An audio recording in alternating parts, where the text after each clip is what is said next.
printemps 2020. Alors que la terre entière est à l'arrêt, confinée chez soi, Doja Cat retourne l'industrie musicale en enchaînant hit sur hit. Elle rappe, elle chante, elle danse, elle est bon délire. Bref, tout le monde l'adore.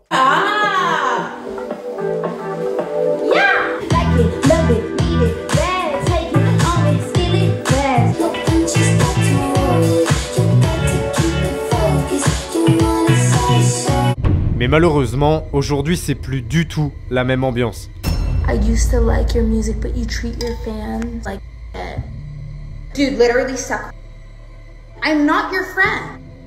I make music and you like it. And if you don't, cool, great. I don't give a Il s'avère que depuis quelques temps, Doja Cat est plus ou moins en roue libre, au point d'être carrément en guerre contre ses propres fans, entraînant une perte de près d'1 million d'abonnés sur Instagram. Certains sont persuadés qu'elle a vendu son âme au diable, d'autres l'accusent d'être détestable et ingrate envers son public. Elle a même réussi à s'embrouiller publiquement avec un des gosses qui joue dans la série Stranger Things. Autant dire que beaucoup de gens ont le démon contre elle. Et pourtant, malgré les scandales à répétition et le chaos qui l'entoure, Doja est actuellement numéro 1 du top single américain depuis plusieurs semaines, alimentant les théories obscures à son sujet qui expliquent que tout ce bordel aurait en réalité été soigneusement planifié en amont. Pourquoi Doja Cat a-t-elle fait le choix de lâcher ses robes à paillettes pour aller vibrer avec la mort tout en insultant ses fans au passage? C'est ce que nous allons découvrir ensemble dans cet épisode de Frères Castor. Mais avant ça, cette vidéo est sponsorisée par Chain Nation, la bijouterie française numéro 1 sur le drip qui te permet d'être aussi stylé que ton rappeur préféré. Pourquoi vous jugez comme ça? Il n'y a pas de chacun son artiste favori. Sur leur site, tu peux retrouver des chaînes, des bracelets, des bagues et plein d'autres articles, autant pour les hommes que pour les femmes. Ils viennent d'ailleurs de lancer leur toute nouvelle collection de bijoux pour sneakers, les Slicks, pour customiser ta paire et être drippé jusqu'aux pieds. Chain Nation, c'est des pièces de qualité pour tous les budgets et tous les goûts, et pour chaque produit, ils offrent une garantie à vie, donc tu peux y aller les yeux fermés. En témoigne leur note de 4,7 étoiles sur Trustpilot, tout ça avec une livraison ultra rapide et disponible à l'international. Personnellement, ça fait près de 2 ans que je porte leurs pièces et c'est plus que validé. T'es mal à dinguerie. En ce moment, avec le code FRÉROT30, tu as l'opportunité de bénéficier d'une réduction de moins 30% sur l'ensemble de la boutique. Donc si tu souhaites en profiter et être frais pour l'hiver qui arrive fort sur nous, le lien se trouve dans la description. Nous sommes en plein milieu de l'été 2018. Doja Cat, alors âgée de 22 ans, sort le titre Mou. bitch, I'm a cow. Bitch, I'm a cow. I'm not a cat. I don't say meow.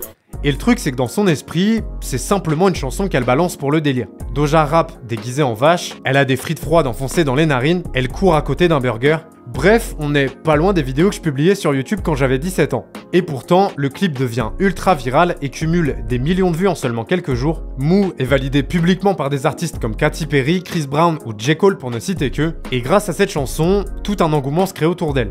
Mais forcément, quand le titre qui te fait percer, c'est un morceau pour le délire sur les vaches, beaucoup se demandent si elle va réussir à capitaliser sur ce succès inattendu. Des doutes sur son avenir qu'elle balaie en détente, car lorsque le 7 novembre 2019, Doja Cat sort son deuxième album, Hot Pink, elle enflamme l'industrie musicale. Le projet, qui comporte les hits Say So, Streets ou encore Like That, rencontre un gros succès et est certifié double platine aux États-Unis. Your punch is tattoo. You got to keep me focused. You wanna say so. I found it hard to find someone like you.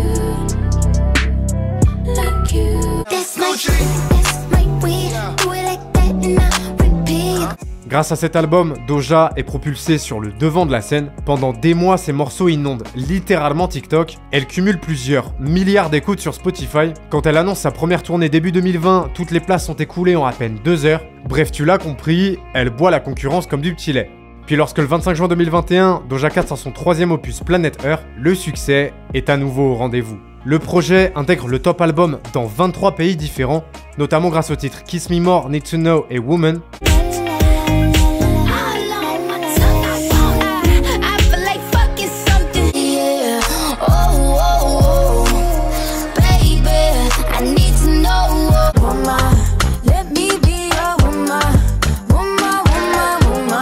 Certifiés respectivement 5 fois platine, quadruple platine et triple platine aux États-Unis. Une sacrée perf pour une artiste qui, rappelons-le, rappait déguisée en vache dans sa chambre il y a à peine 3 ans. Mais malheureusement pour Doja, malgré le fait que durant cette période, tout ce qu'elle touche se transforme en hit, elle va également avoir du mal à s'adapter à son nouveau statut de superstar et elle se met très régulièrement dans la sauce.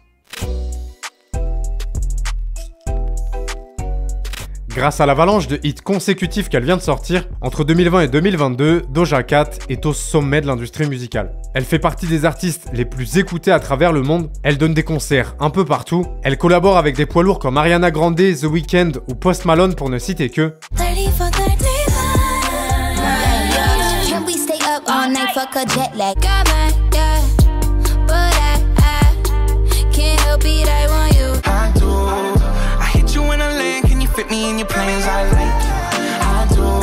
Et en dépit du fait qu'elle est désormais une méga star internationale, Doja continue d'utiliser ses réseaux comme à ses débuts. Elle lance régulièrement des lives improvisés sur Instagram, elle troll activement sur Twitter, elle poste des conneries sur TikTok, et le truc c'est que ça lui permet de créer un lien fort avec ses fans, qui la voient comme une personne authentique, spontanée, et qui ne se prend pas trop au sérieux. I like our lives to be just between you and me. You wanna know why?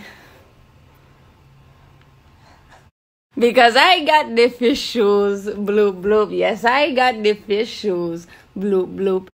Sauf que, même si dans un premier temps, ça la rend attachante pour la grande majorité du public, les premiers problèmes apparaissent aussi très rapidement, car Doja Cat se retrouve régulièrement au cœur de polémiques dues notamment à, tu l'as deviné, ce qu'elle raconte sur les réseaux. A savoir que depuis l'explosion de sa carrière, elle va être accusée d'homophobie à cause d'anciens tweets, être accusée de racisme pour une chanson datant de 2015, mais aussi pour sa participation à des chatrooms chelous, déclarer qu'elle arrête la musique suite au tollé provoqué par son comportement après l'annulation d'un de ses concerts, s'embrouiller publiquement avec un des acteurs de Stranger Things.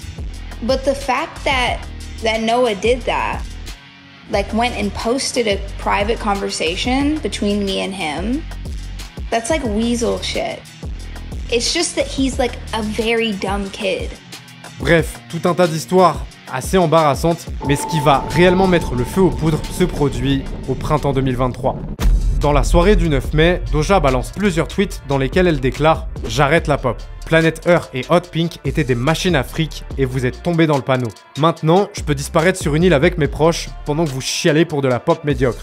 Des propos qui vont vexer une partie du public qui a le sentiment de s'être fait douiller, mais c'est pas tout. Car en parallèle, son apparence physique et son style vestimentaire vont aussi évoluer drastiquement au cours des derniers mois, au point que certains l'accusent même d'avoir embauché comme styliste personnel nul autre que le prince des ténèbres, alias Satan. Et je te défie à Paris de trouver quelqu'un de plus élégant que moi. C'est pas possible.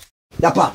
Et quelques semaines après sa première sortie sur Twitter, elle va de nouveau tacler ses fans à la gorge sur les réseaux, puisqu'après avoir reçu de nombreuses critiques au sujet de sa musique, son apparence, ses choix vestimentaires, mais aussi sa vie personnelle, dans une série de posts, elle déclare que ses fans les plus à fond feraient mieux de lâcher leur téléphone, trouver du travail et d'aider leurs parents à la maison. Puis elle répond à une page fan qui la mentionne en disant « Supprime le compte et remets tout en question.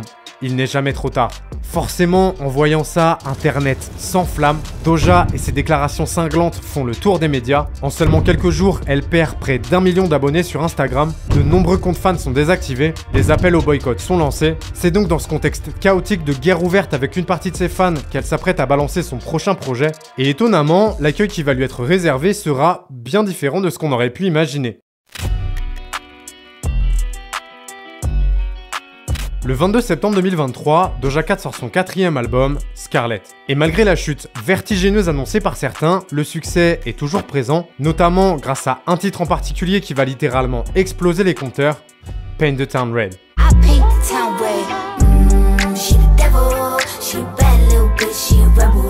Au moment où je tourne cette vidéo, le morceau occupe la première place du top single aux États-Unis pour la 3e semaine consécutive et est aussi numéro 1 dans 13 pays différents. Une perf royale pour Doja qui, en dépit de ses multiples embrouilles avec ses fans et des accusations de satanisme à son encontre, prouve une nouvelle fois ce qu'on appelle en marketing la loi de 6ix9ine, à savoir qu'on parle de toi en bien ou en mal, peu importe, l'essentiel c'est qu'on parle de toi. Car en créant la polémique, toutes les personnes qui y contribuent font en réalité partie intégrante de sa communication. Ceux qui la détestent, ceux qui la soutiennent, les médias qui couvrent l'affaire, moi qui en parle actuellement. Chaque réaction, chaque critique constitue une opportunité supplémentaire de gagner en visibilité. Et finalement, toute l'attention que ça génère est redirigée pour promouvoir sa musique. Ça n'empêche que dans cette histoire, une question qui semble légitime persiste. Était-ce nécessaire pour Doja Cat d'aller jusque-là?